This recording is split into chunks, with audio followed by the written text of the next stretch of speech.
முதியோர் தினத்தை முன்னிட்டு முதியோர்களுக்கு இலவச மருத்துவ முகாம். சங்கர் நகர் சங்கர் மேல்நிலைப்பள்ளி நாட்டு நலப்பணித்திட்ட சிறப்பு முகாம் வடக்கு தாளையூத்து பகுதியில் நடைபெற்று வருகின்றது. உலக முதியோர் தினத்தை முன்னிட்டு இன்று மூத்த குடிமக்கள் மற்றும் பொதுமக்களுக்கான இலவச மருத்துவ முகாம் நடைபெற்றது.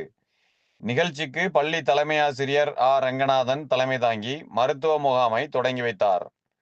வந்திருந்தவர்களை ஆசிரியர் ராகுல் வரவேற்றார். உதவி தலைமை ஆசிரியர் உடையார், குடிமக்கள் நுகர்வோர் மன்ற திட்ட அலுவலர் கவிஞர் கணபதி சுப்பிரமணியன் ஆகியோர் முன்னிலை வகித்தனர். தொடர்ந்து வண்ணாரப்பேட்டை அருணா கார்டியக்கர் நிர்வாக இயக்குனர் டாக்டர் அருணாச்சலம் தலைமையிலான குழுவினர் இலவச மருத்துவ முகாமினை நடத்தினர்.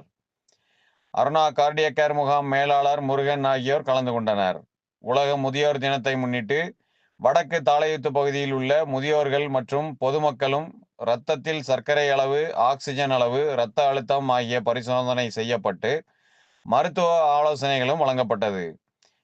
மகிழ்ச்சியாக நோயின்றி வாழ பல்வேறு ஆலோசனைகளை அருணா கார்டியக்கர் டாக்டர் ராம்தாஸ் வழங்கினார். NSS திட்ட அலுவலர் செல்வன் நன்றி கூறினார்.